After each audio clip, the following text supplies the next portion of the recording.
This is episode 87 of That Shakespeare Life.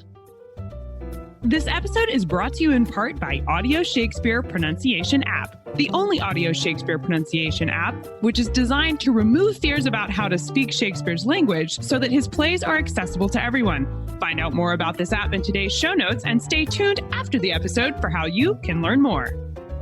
Hi, I'm Jonathan Willis, Senior Lecturer in Early Modern History at the University of Birmingham. Another great method for studying the life of William Shakespeare includes listening to this. It's That Shakespeare Life with my friend Cassidy Cash.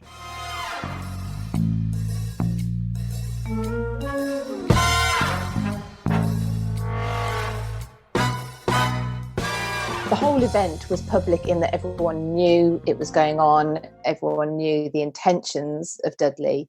It was very open in that way, but it was almost like a big private party behind the closed doors.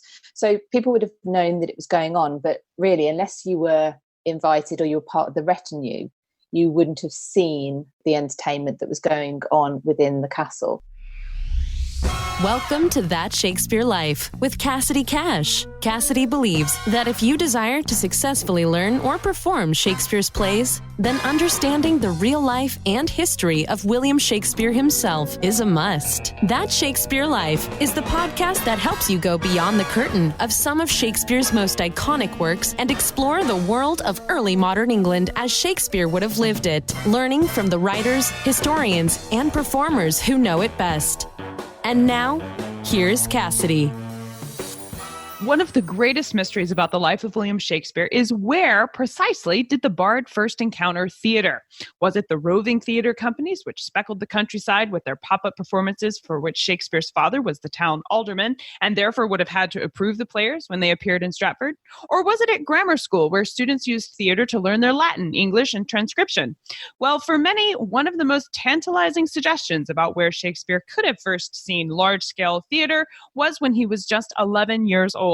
That year, in 1575, Robert Dudley used an elaborate theatrical display as part of his presentation to Elizabeth I, where he tried to woo and propose to the Queen.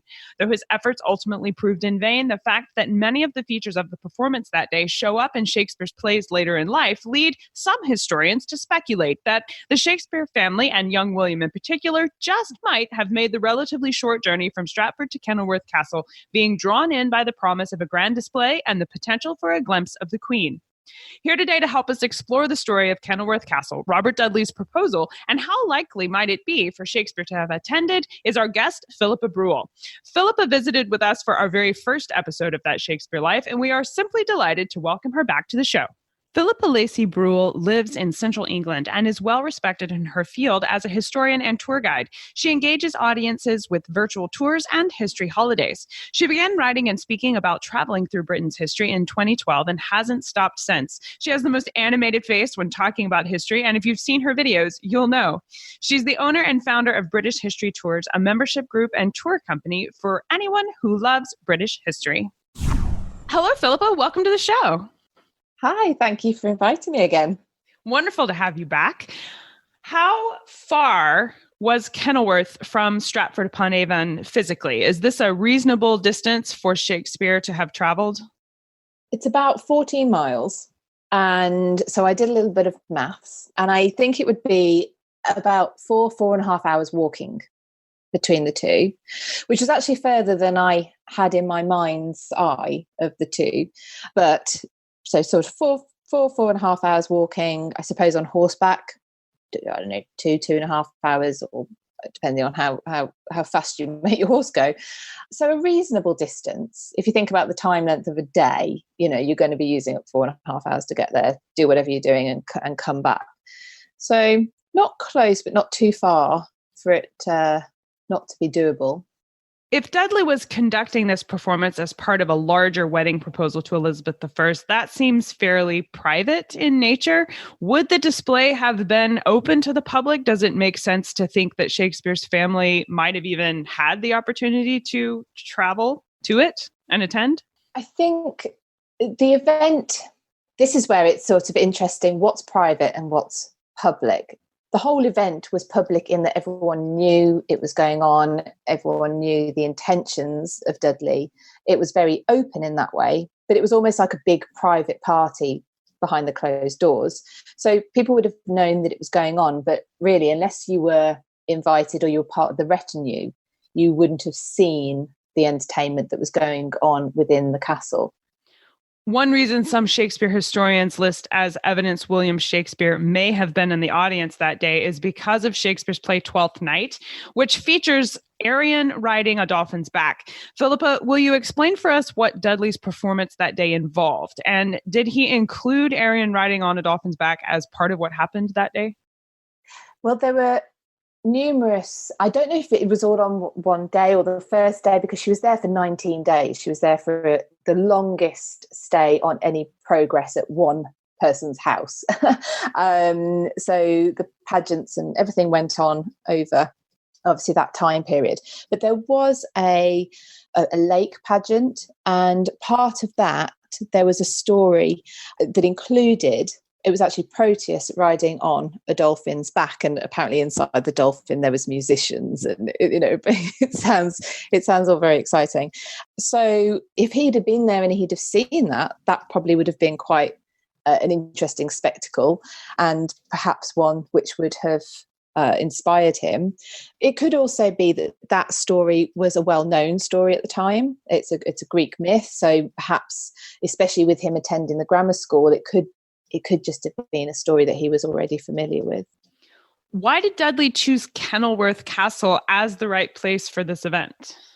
Wow, there are many reasons. Kenilworth was his castle. It had been gifted to him by Elizabeth. He'd done extensive building work in order for her to have her own apartments when she came to stay.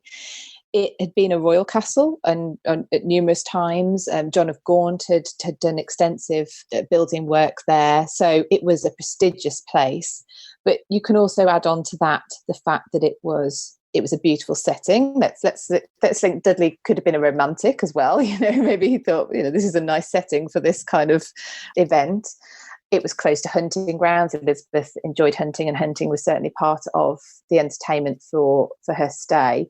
They have the lake, which was perfect for the pageants. And also, I think critically, it was far enough away from London that he had the ability to have time with the Queen, try and persuade her to potentially to marry him, far enough away from interference from some of his opponents in London. Also, it's part of her summer progress. She went on summer progress. This was kind of a norm at the time. London in the summer could be full of disease, and it was kind of the norm for the monarch to come out on progress. And in 1575, the summer of 1575, she was on summer progress. So, and Kenilworth fit into that plan as well.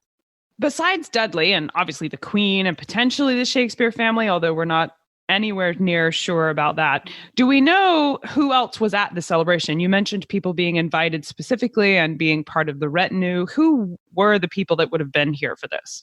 I think so. The Queen would have brought with her a travelling court, so there would have been some, I don't want to call them officials, part of her court would have been left in London to kind of oversee things there, and she would have had a travelling court, but her retinue would have been huge, and that would have included her ladies in waiting, the council members who would come with her, and then obviously your servants and everyone that's required to keep the royal train on the road and fed and watered.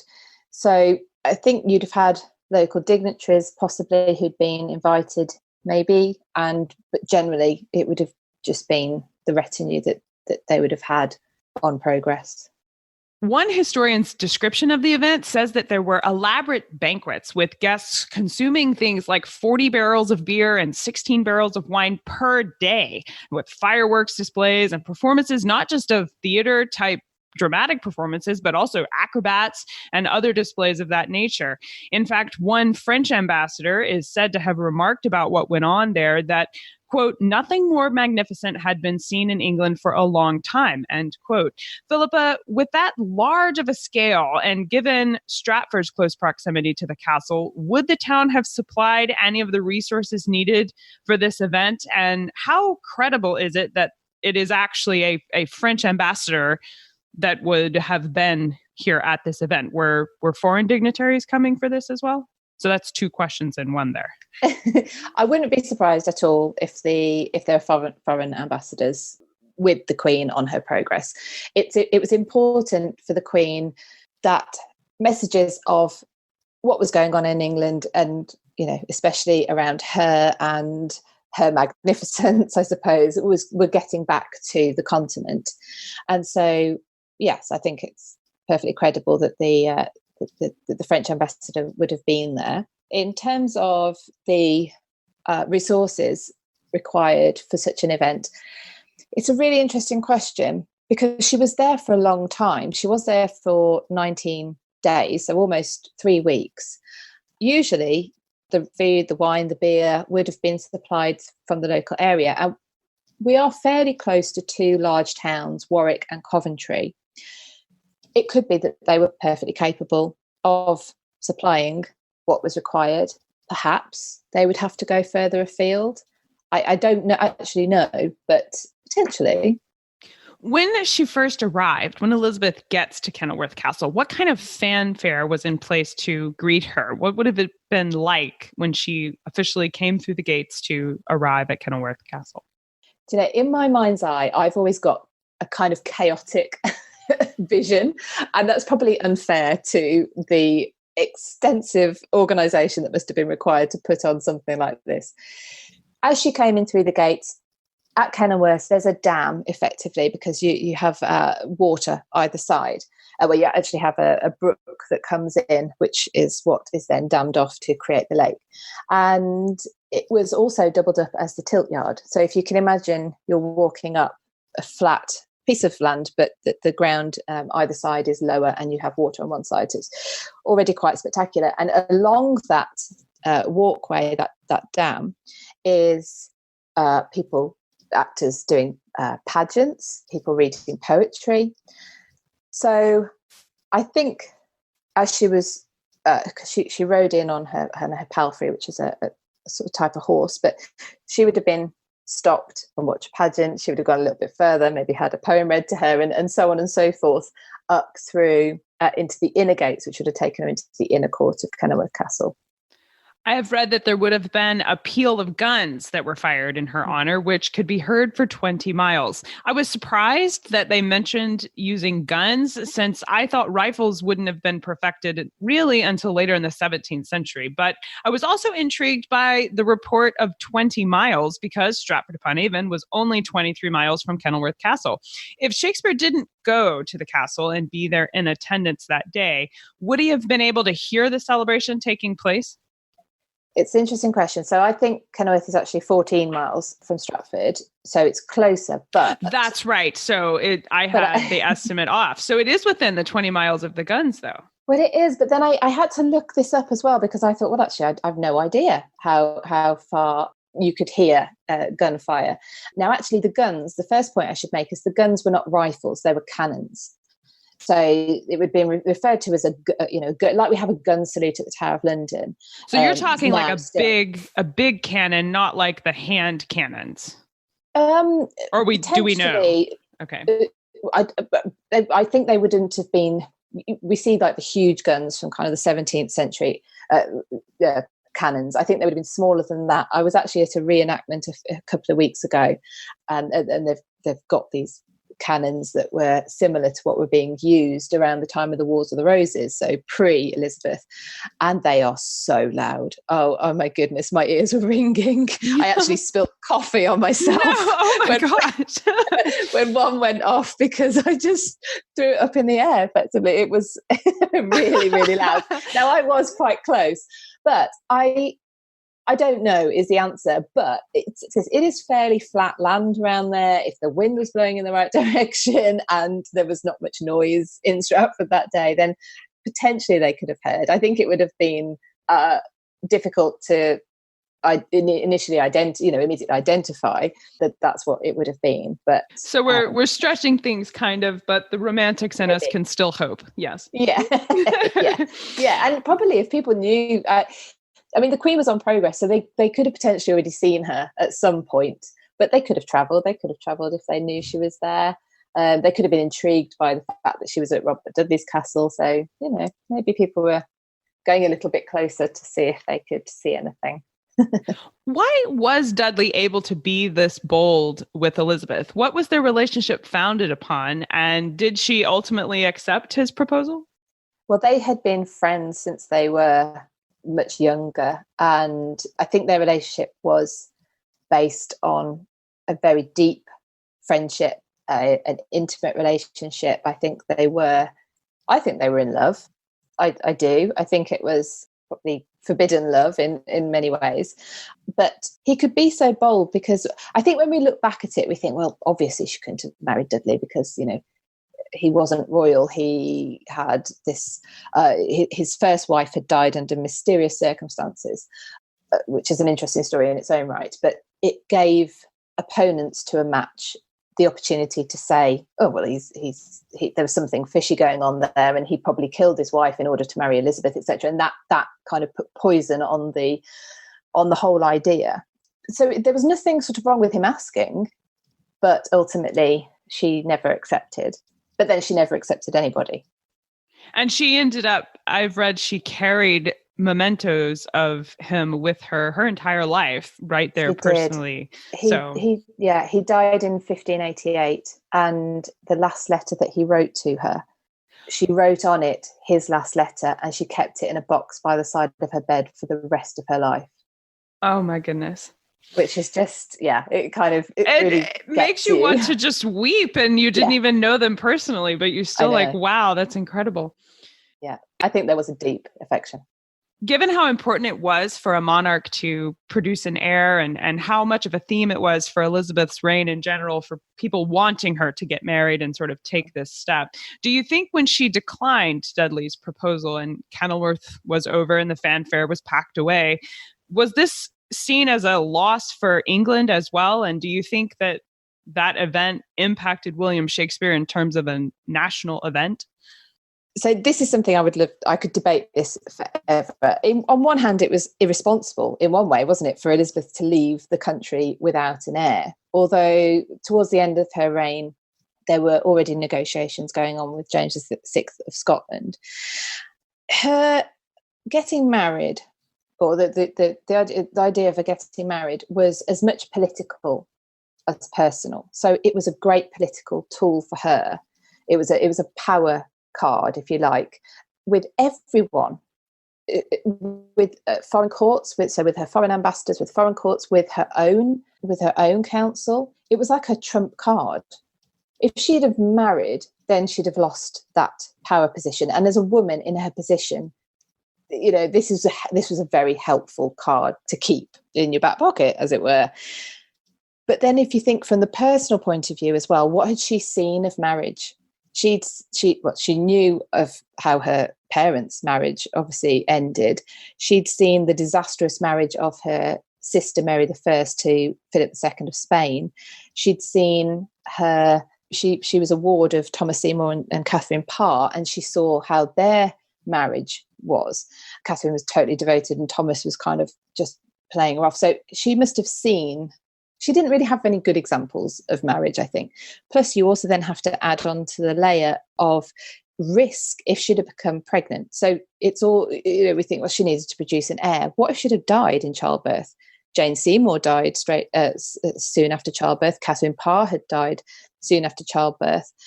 So it's actually really complex why she would never marry. And I think when we're looking back, and they certainly did this as a sort of a propaganda tool, that she was never going to marry. She was the Virgin Queen, But I think there was possibilities that she would have done.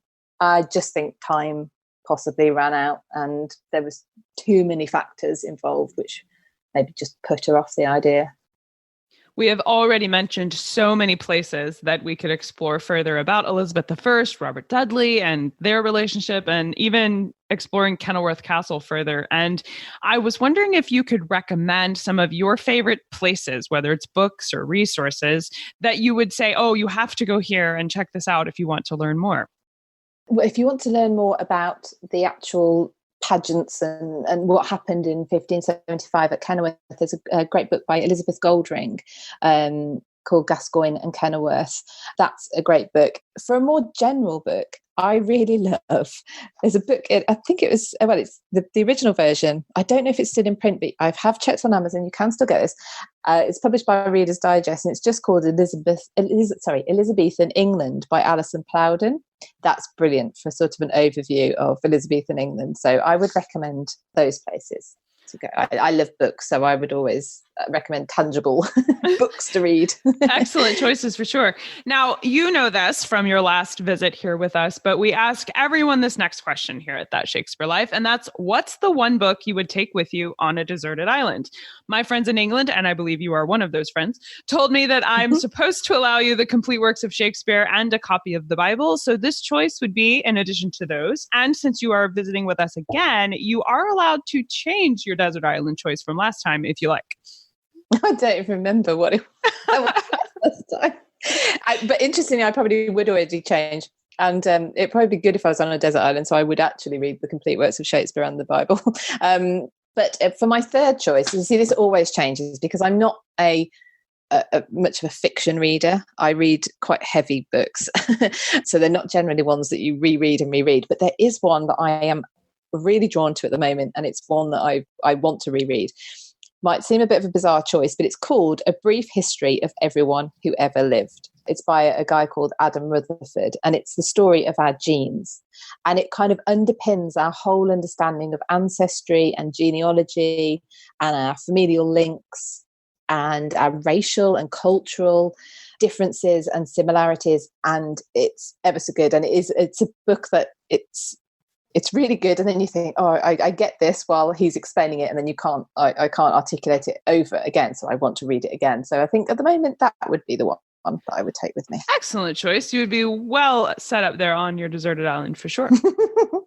So what's next for you? What are you working on now that you're excited about? Next year we have 4 tours, 2 of which have already sold out, and a third which is very, very close to being sold out. So that's very exciting. And I'm looking at tours for 2021. We're doing some new tours in 2021 around the wives of Henry VIII. We do Elizabeth next year, actually. I should mention that we're doing Elizabeth tour. That's one of the ones that's booked up. So that will probably be repeated in 2021. Will that one go to Kenilworth Castle? Yes, it does go to Kenilworth Castle. Absolutely. And it stays in Stratford upon Avon. Oh, so, fantastic. Oh, I'm going to check that one out for sure. 2 of your favourite places. And also I have my British History membership, which I'm hoping to grow this year as well. We're doing loads of fun stuff in there now. So yeah, so really exciting stuff. Those are very exciting. I will mention Philippa's tours do sell out very quickly. I myself have missed out on going on a couple because they sold out before I could buy my ticket. So make sure you check those out if you want to go and plan ahead, because they're fantastic and they do sell out. Philippa, where do people go to find out about your tours? So you can visit my website, which is www.britishhistorytours.com. I'm also on Facebook at British History Tours and Instagram at British_history_tours. Any of those places. Awesome. Thank you so much. We will also place links to these in the show notes for today's episode. Philippa, as always, it is a pleasure speaking with you, and I appreciate you taking us inside the history of Kenilworth Castle today. Thank you so much. You're very welcome. Thank you. If you enjoy talking about Robert Dudley, Kenilworth Castle, and Elizabeth I, come visit the website for today's episode and talk with us. There you will find places to share what you think about Shakespeare possibly attending the revels at Kenilworth in 1575. And while you're there, you can learn more about Philippa, British History Tours, and sign up to come on one of those tours that goes to Kenilworth Castle, as well as to find all the resources she recommends for you, all packed into today's show notes. As a special bonus this week, I have a free digital map of Warwickshire showing the distance between Kenilworth and Stratford upon Avon, along with facts about the performances related to Shakespeare, which you can download for free when you join our digital Shakespeare Club. Find all of these things and more at CassidyCash.com/episode 87. That's CassidyCash.com/EP87. When I first started studying Shakespeare, especially as an American, where the English language is very different on this side of the pond than where Shakespeare was writing, I often mispronounced some of the words that you find in the plays. Like originally I said Gloucester instead of Gloucester. Well, that's why I downloaded Audio Shakespeare Pronunciation app. It's an easy-to-use, straightforward app that you can download to your phone or tablet on iTunes as well as Google Play. And it lets you search any word from Shakespeare, and then it tells you exactly how to say it with a playable audio guide built right in. Audio Shakespeare Pronunciation app is like having a professional voice coach that you can carry in your pocket. Explore all the features of this app and download it right now at cassidycash.com/Shakespeare app. That's cassidycash.com/Shakespeare app. That's it for this week. I'm Cassidy Cash, and I hope you learned something new about the Bard. I'll see you next week. Bye-bye. Thank you for listening to That Shakespeare Life. As always, the best conversations happen after the episode over at CassidyCash.com. Become a part of a vibrant Shakespeare conversation by adding your voice over at the website. Until next time, remember, when you want to know William Shakespeare, you have to go behind the curtain and into That Shakespeare Life.